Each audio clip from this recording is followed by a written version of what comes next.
Hello दोस्तों, एक exam cycle में आप सभी का स्वागत है।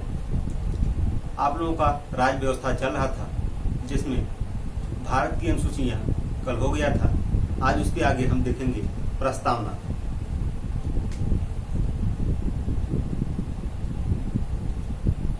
राज्य व्यवस्था, इसमें प्रस्तावना। प्रस्तावना को ही उद्देशिका कहते हैं। प्रस्तावना को ही उद्देशिका कहते हैं। अमेरिका की तरह भारतीय संविधान निर्माताओं के द्वारा संविधान के प्रारंभ में प्रस्तावना को शामिल किया गया। अमेरिका की तरह भारतीय संविधान निर्माताओं के द्वारा संविधान के प्रारंभ में प्रस्तावना को शामिल किया गया था, जिसका भाषा शैली ऑस्ट्रेलिया से लिया गया है। अर्थात भारतीय संविधान की प्रस्तावना अमेरिका तथा ऑस्ट्रेलिया से प्रभावित है। प्रस्तावना की आधार संविधान सभा की तीसरी बैठक 13 दिसंबर 1946 को जवाहरलाल नेहरू के द्वारा जो उद्देश्य प्रस्ताव रखा गया था, यह वही उद्देशिका है। प्रस्तावना यही उद्देशिका है। इसलिए जवाहरलाल नेहरू को प्रस्तावना की जनक की संज्ञा दी गई है। जवाहरलाल नेहरू को प्रस्तावना की जनक की संज्ञा दी गई है। प्रस्तावना से संविधान के विचारों, आदर्शों तथा मूल्यों की अभिव्यक्ति होती है। प्रस्तावना से संविधान निर्माताओं के द्वारा विचारों, आदर्शों तथा मूल्यों की अभिव्यक्ति होती है। इसलिए प्रस्तावना को संविधान की आत्मा, कुंजी, सार, दर्शन, भूमिका, कुंडली, दर्पण, परिचय पत्र आदि की संज्ञा दी जाती है। ठाकुर दास भार्गव ने प्रस्तावना को संविधान की आत्मा और आभूषण की संज्ञा दी है और इसे सबसे सम्मानित माना है। के.एम. मुंशी के द्वारा प्रस्तावना को संविधान की राजनीतिक कुंडली की संज्ञा दिया गया है। पहले इसको देख लेते हैं।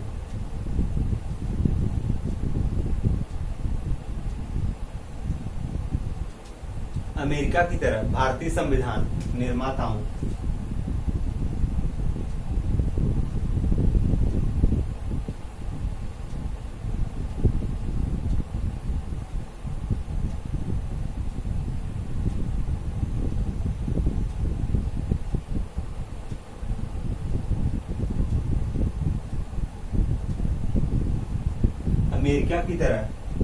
अमेरिका की तरह भारतीय संविधान निर्माताओं के द्वारा संविधान के प्रारंभ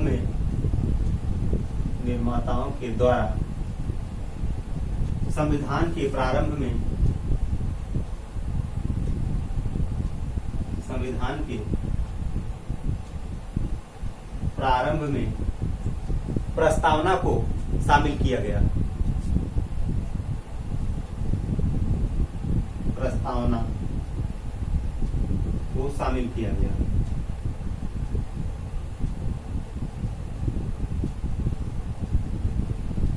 प्रस्तावना को शामिल किया गया, जिसका भाषा शैली ऑस्ट्रेलिया से प्रभावित है। यानी जिसका भाषा शैली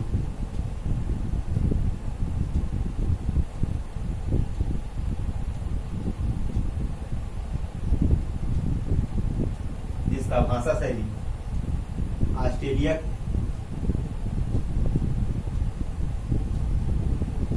जिसका भाषा शैली आपका ऑस्ट्रेलिया के प्रभाव पर पड़ा है।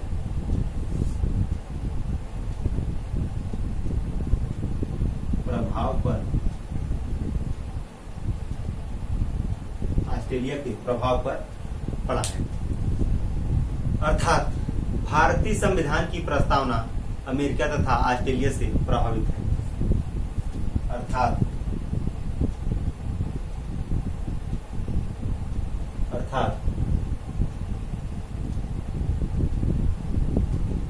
भारतीय संविधान की प्रस्तावना अर्थात भारतीय संविधान की प्रस्तावना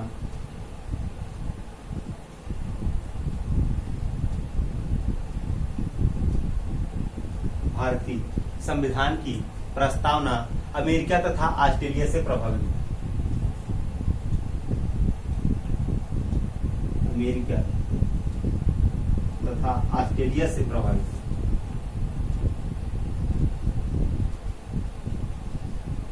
ऑस्ट्रेलिया से प्रभावित है।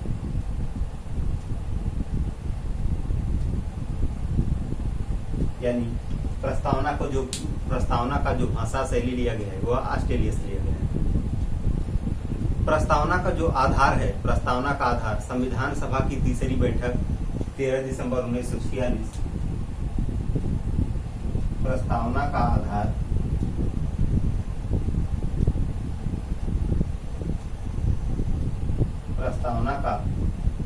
आधार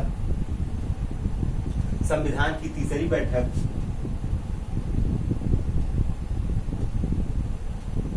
संविधान सभा की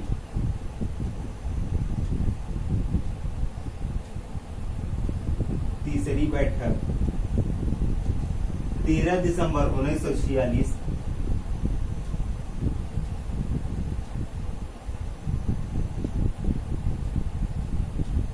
13 दिसंबर 1946 को जवाहरलाल नेहरू के द्वारा उद्देश्य प्रस्ताव रखा गया था। 13 दिसंबर 1946 को जवाहरलाल नेहरू के द्वारा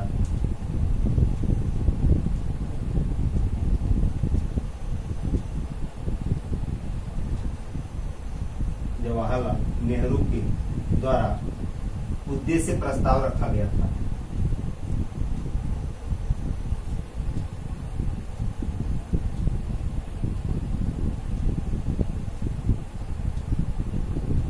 उद्देश्य प्रस्ताव रखा गया, इसीलिए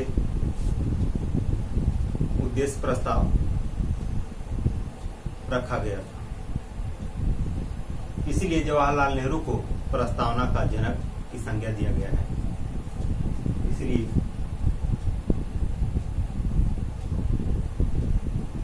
जवाहरलाल नेहरू को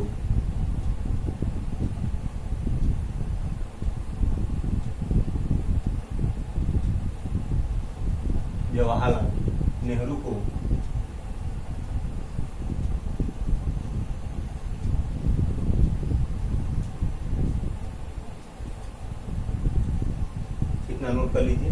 इसके बाद आगे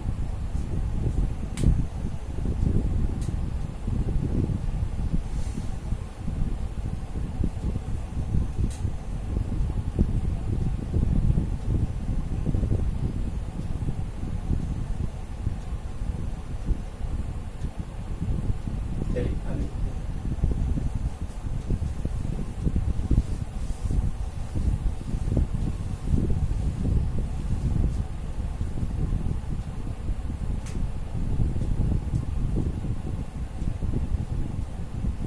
इसलिए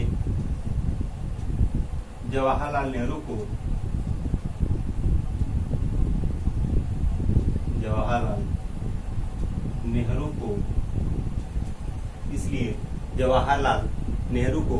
प्रस्तावना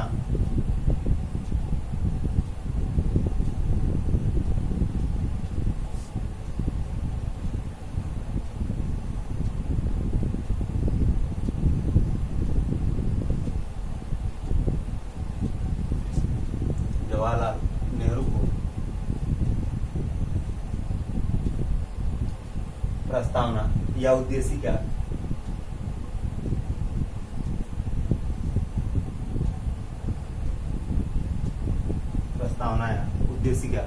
के जनक की संज्ञा दिया गया है।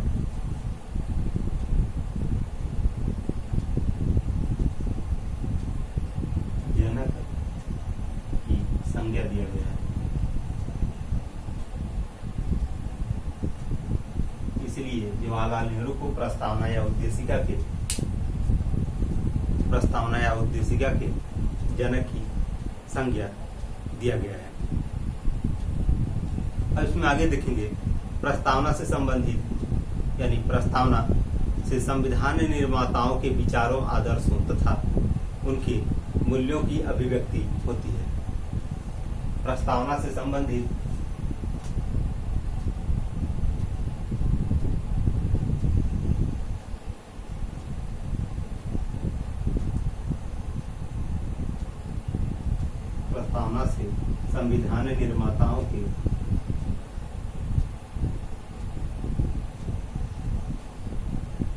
संविधान निर्माताओं के विचार,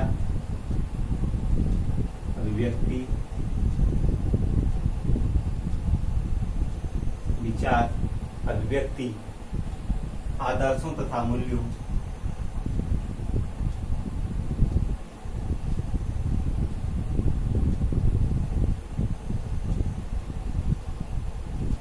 अभिव्यक्ति, आदर्शों तथा मूल्यों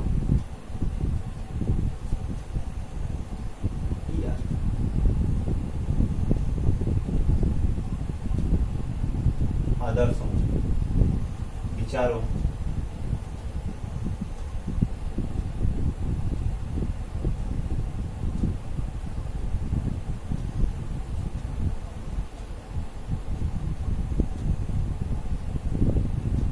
निर्माताओं के द्वारा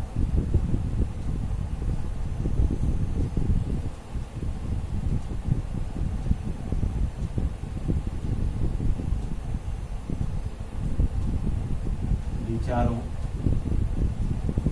आदर्शों,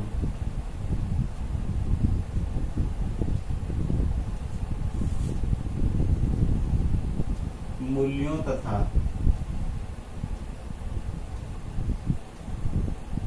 मूल्यों की अभिव्यक्ति होती है। मूल्यों की अभिव्यक्ति होती है।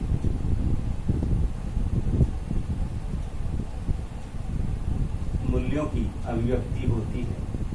प्रस्तावना से संविधान निर्माताओं के विचारों, आदर्शों, मूल्यों की अभिव्यक्ति होती है।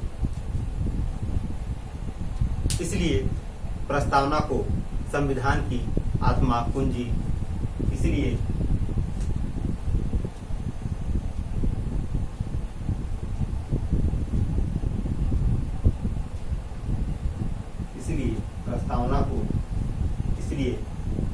प्रस्तावना को संविधान की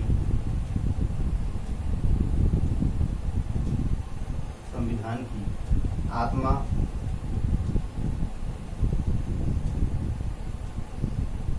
कुंडली, सार, दर्शन, आत्मा, कुंडली, सार, दर्शन, भूमिका, दर्पण,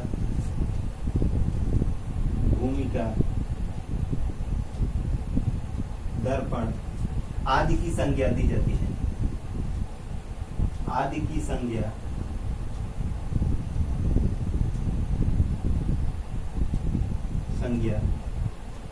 आदि की संज्ञा दी जाती है। यानी प्रस्तावना से संविधान निर्माताओं के विचारों, आदर्शों, मूल्यों की अभिव्यक्ति होती है। इसलिए प्रस्तावना को संविधान की आत्मा, कुंडली, सार, दर्शन, भूमिका, दर्पण आदि की संज्ञा दी जाती है। अब इसमें आगे देखेंगे, ठाकुर दास भार्गव ने प्रस्तावना को संविधान की आत्मा, आभूषण तथा सबसे सम्मानित भाग माना है। सबसे सम्मानित भाग माना है। इतना नोट कर लीजिए। चलिए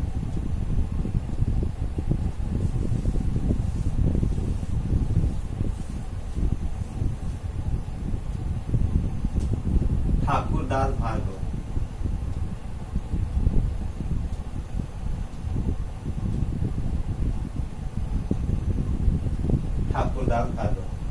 इन्होंने प्रस्तावना को संविधान की आत्मा, आभूषण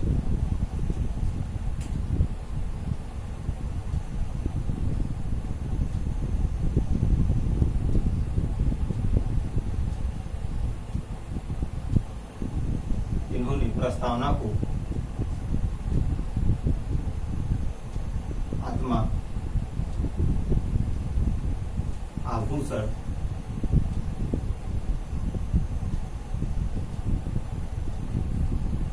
आत्मा, आभूषण तथा सबसे सम्मानित भाग माना है, तथा सबसे सम्मानित भाग माना है।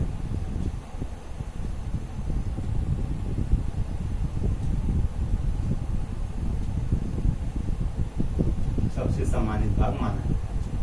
यानी ठाकुरदास भार्गव ने प्रस्तावना को आत्मा, आभूषण तथा इसको सबसे सम्मानित भाग माना है। अब अगला जो आता है, के.एम. मुंशी के द्वारा प्रस्तावना को संविधान की राजनीतिक कुंडली की संज्ञा दी जाती है। के.एम. मुंशी यानी कन्हैयालाल मणिलाल मुंशी के द्वारा जो दिया गया कथन है।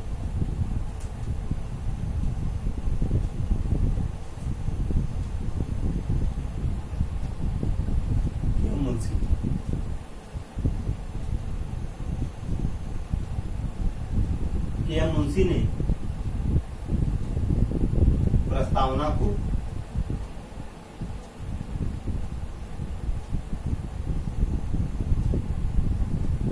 मुंशी ने प्रस्तावना को संविधान की राजनीतिक कुंडली की संज्ञा दी है।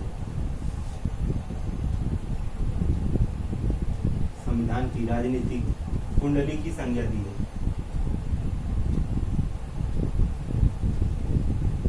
कुंडली की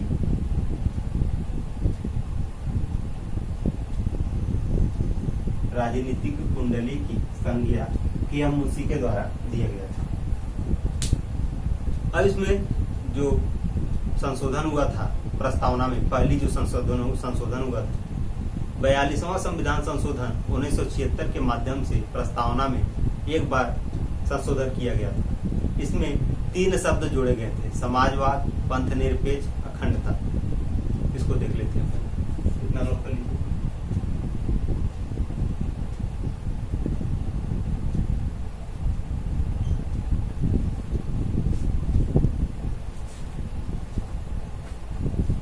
चलिए आगे।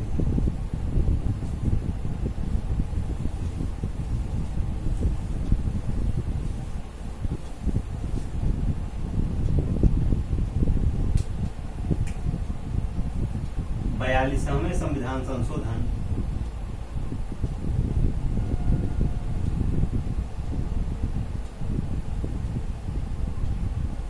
संशोधन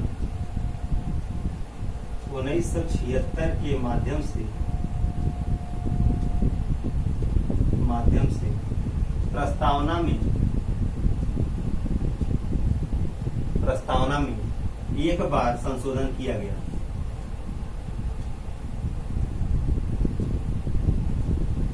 एक बार संशोधन किया गया जिसमें 3 शब्द जोड़े गए। जिसमें 3 शब्द जोड़े गए। वह 3 शब्द कौन है उसको देख लेते हैं। पहला, दूसरा, तीसरा। समाजवाद, पंथ निरपेक्षता,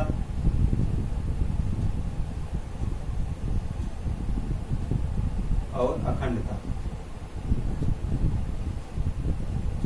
समाजवाद, पंथ निरपेक्षता और अखंडता, यह 3 शब्द जोड़े गए थे 42वां संविधान संशोधन के तहत। अब इसमें एक एक को लेकर इसका मतलब समझते हैं क्या है। समाजवाद का मतलब क्या है, पंथ निरपेक्षता का मतलब क्या है, अखंडता का मतलब क्या है।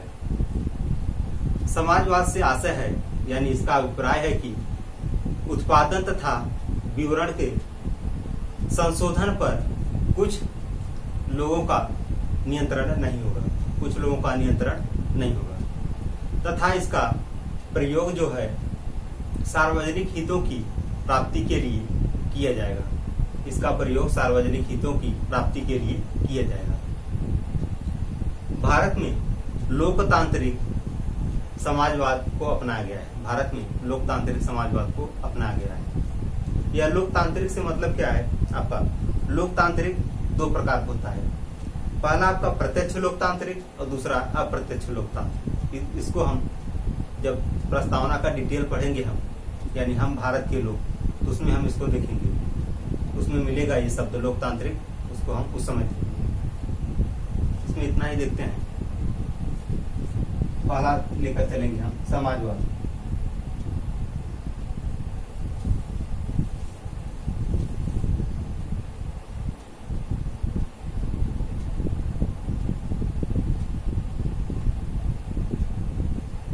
समाजवाद,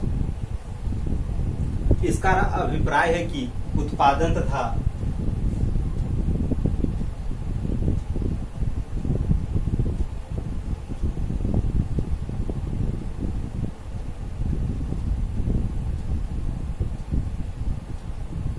इसका अभिप्राय है कि उत्पादन तथा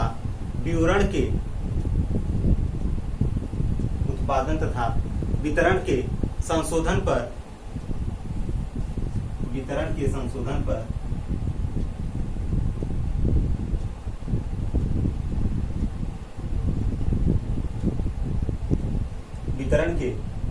पर कुछ लोगों का नियंत्रण नहीं होगा। कुछ लोगों का नियंत्रण नहीं होगा।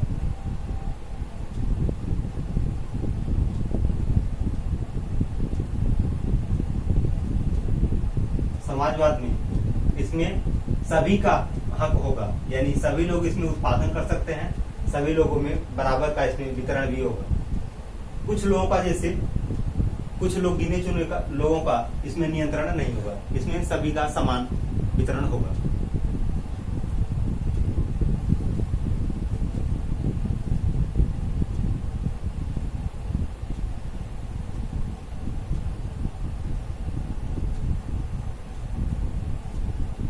तथा इसका प्रयोग सार्वजनिक क्षेत्रों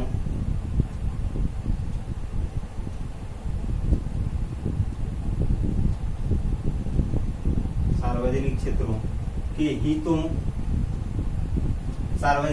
के हितों की प्राप्ति के लिए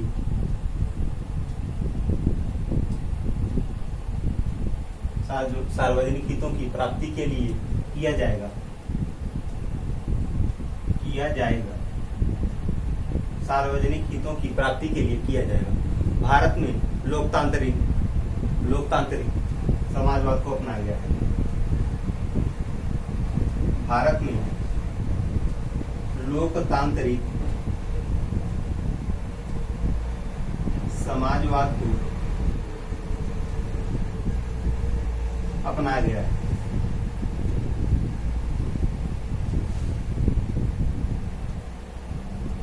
भारत में लोकतांत्रिक समाजवाद को अपनाया गया है।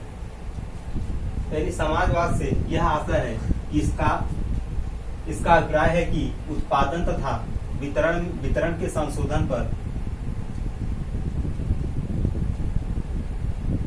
कुछ लोगों का नियंत्रण नहीं होगा। तथा इसका प्रयोग सार्वजनिक क्षेत्रों के हितों की प्राप्ति के लिए किया जाएगा। सार्वजनिक क्षेत्रों के लिए, यानी पूरे क्षेत्र के लिए हित में प्राप्ति के लिए किया जाएगा। और जो भारत में समाजवाद लाया गया है वह लोकतांत्रिक समाजवाद को अपनाया गया है। अब इसमें देखते हैं अगला, पंथ निरपेक्षता। इतना नोट कर लीजिए।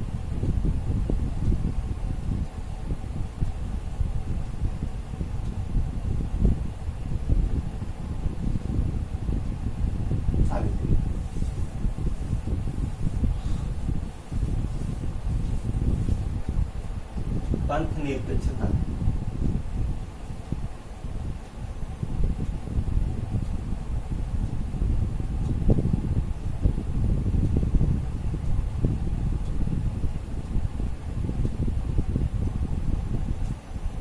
इसका अभिप्राय है कि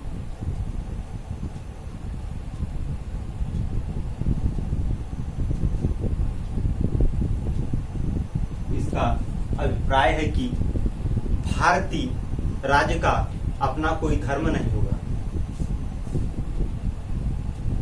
भारतीय राज्य का अपना कोई धर्म नहीं होगा। भारतीय राज्य का अपना कोई धर्म नहीं होगा। अपना कोई धर्म नहीं होगा तथा राज्य सभी धर्मों के प्रति तटस्थता रखेगा। तथा राज्य सभी धर्मों के प्रति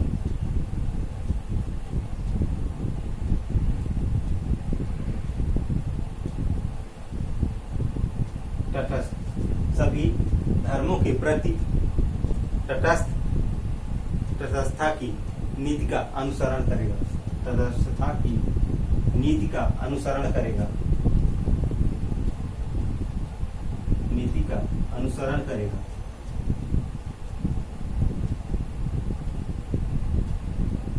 यानी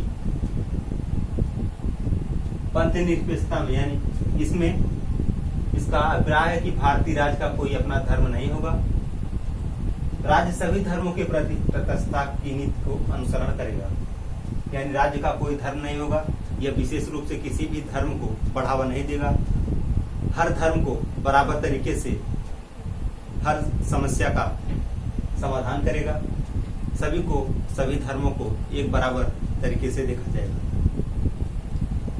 अब इसमें देखेंगे राज्य किसी भी धर्म विशेष को प्रोत्साहित नहीं करेगी, यानी प्रोत्साहन प्रदान नहीं करेगी। राज्य किसी भी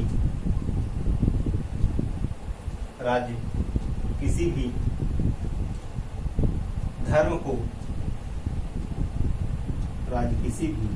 को प्रोत्साहन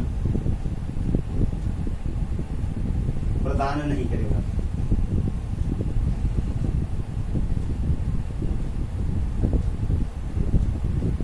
प्रोत्साहन प्रदान नहीं करेगा एवं धर्म के आधार पर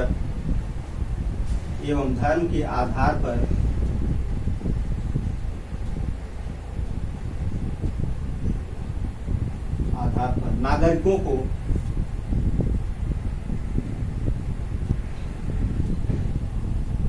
धर्म के आधार पर नागरिकों के मध्य कोई भेदभाव नहीं करेगा। नागरिकों के आधार पर, धर्म के आधार पर नागरिकों से कोई भेदभाव नहीं करेगा। कोई भेदभाव नहीं करेगा। यानी राज्य किसी भी धर्म को प्रोत्साहन प्रदान नहीं करेगा एवं धर्म के आधार पर नागरिकों से कोई भेदभाव नहीं करेगा। अर्थात भारतीय सर्वधर्म संभव। नोट कर लीजिए आगे।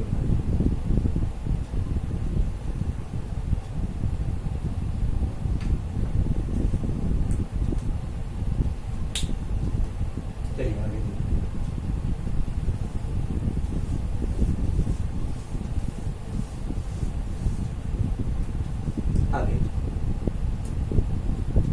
आगे हम देखेंगे इसमें क्या बच रहा है।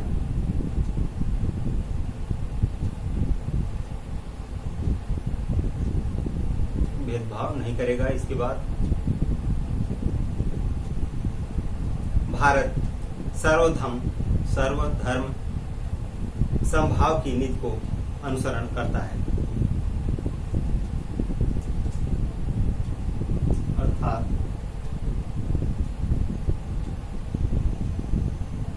भारत सर्वधर्म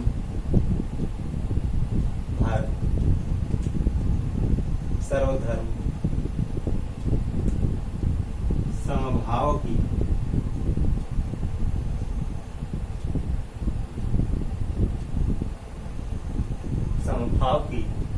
का अनुसरण करेगा। नीति का अनुसरण करेगा।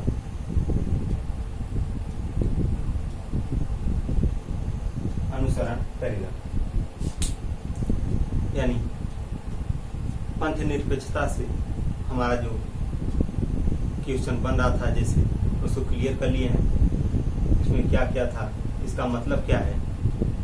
पंथ निरपेक्षता में सीधी सी एक लाइन में आप लोग समझिएगा, इसमें किसी भी यानी राज्य का किसी विशेष धर्म पर प्रोत्साहन नहीं करेगा, किसी विशेष धर्म को प्रोत्साहित ये नहीं करेगा। इसमें सभी धर्मों को बराबर वितरण किया जाएगा। जो भी होगा सभी धर्मों को बराबर वितरण किया जाएगा। उत्पादन और वितरण समान धर्म से किया जाएगा। अब इसमें जो अगला बचेगा हमारा अखंडता। अखंडता को देखिए,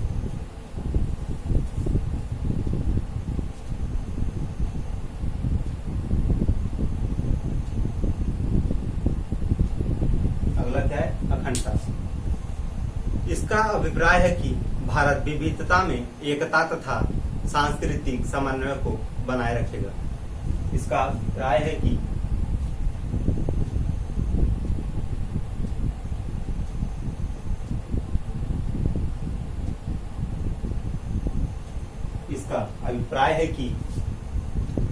भारत विविधता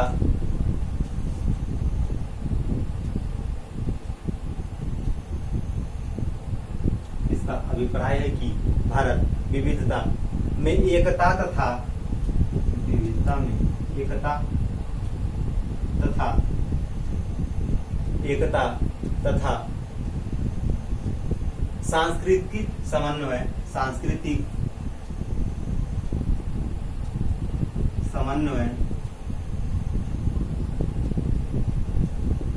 सांस्कृतिक समन्वय को बनाए रखेगा।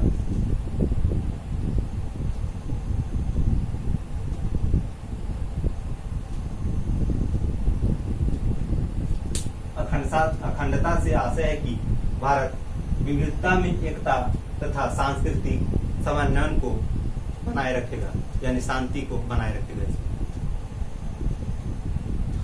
अब इसमें जो प्रस्तावना है, ये तो प्रस्तावना से पहले जो भाषा जो कहाँ से लिया गया था, ये अब इसको क्या क्या कहा गया है, किस किस की संज्ञा दिया गया है, कौन से संविधान संशोधन में 3 शब्द जोड़े गए हैं, इसको बताए हैं। अब इसका उद्देशिका यानी प्रस्तावना को हम कल देखेंगे। आज के लिए इतना ही दोस्तों। ये वीडियो आप लोगों को हेल्पफुल लगे तो ज़्यादा से ज़्यादा शेयर करिएगा, लाइक करिएगा और कमेंट करिएगा। सब्सक्राइब तो जरूर कर लीजिएगा। जय हिंद दोस्तों।